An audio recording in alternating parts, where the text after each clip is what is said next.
Ada seorang abid, ahli ibadah, zahid, orang yang zuhud, dunia tidak masuk ke dalam hatinya. Dia bernama Ibrahim bin Adham.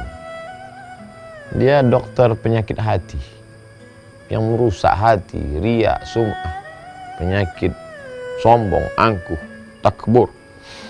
Lalu datang seorang laki-laki menemui Ibrahim bin Adham radhiyallahu an, bertanya, "Wahai Tuan Ibrahim bin Adham, aku ini pelaku dosa. Banyak sekali perbuatan dosaku.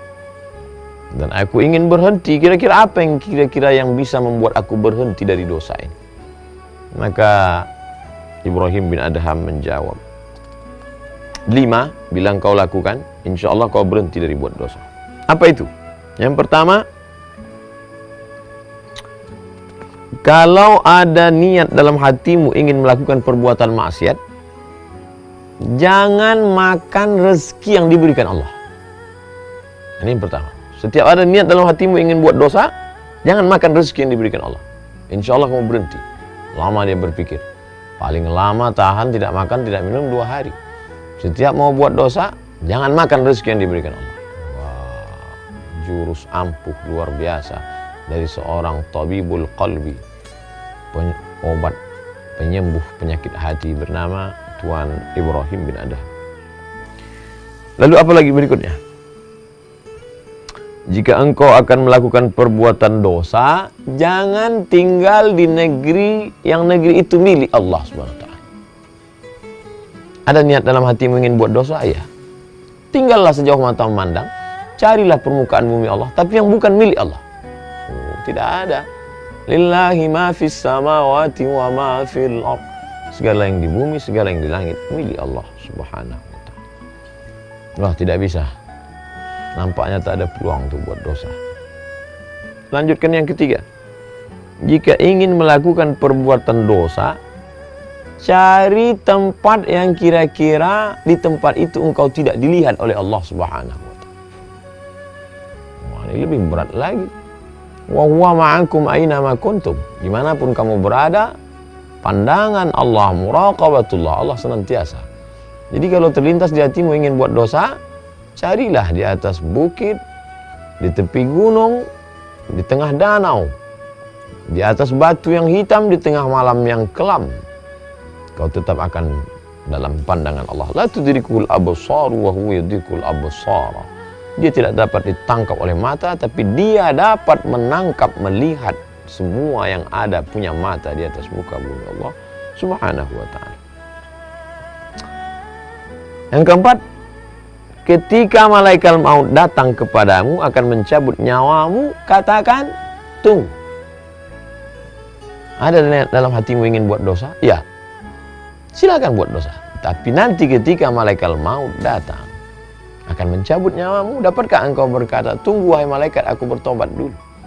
Berapa banyak orang yang mati dalam perbuatan maksiatnya, mati dalam perbuatan dosanya, mati dalam keadaan nauzubillah su'ul khatimah.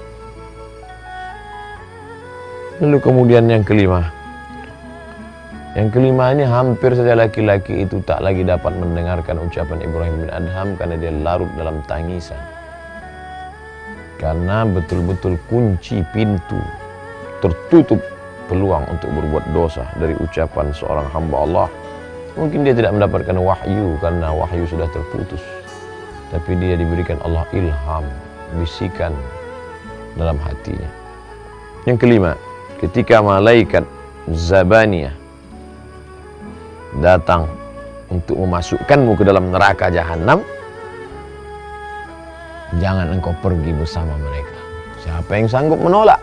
Ketika malaikat Zabaniyah menarik, menyeret, menggiring akan masuk ke dalam neraka, lalu kau berkata, aku tidak mau ikut dengan kalian. Siapa yang sanggup? Uli ajnihatin, malaikat makhluk bersayap, masna, 2, wa sulasa, 3, wa ruba', 4. Dan ketika sayap-sayapnya itu dia kepakkan seluas langit dan bumi, siapa yang sanggup menolak itu semua?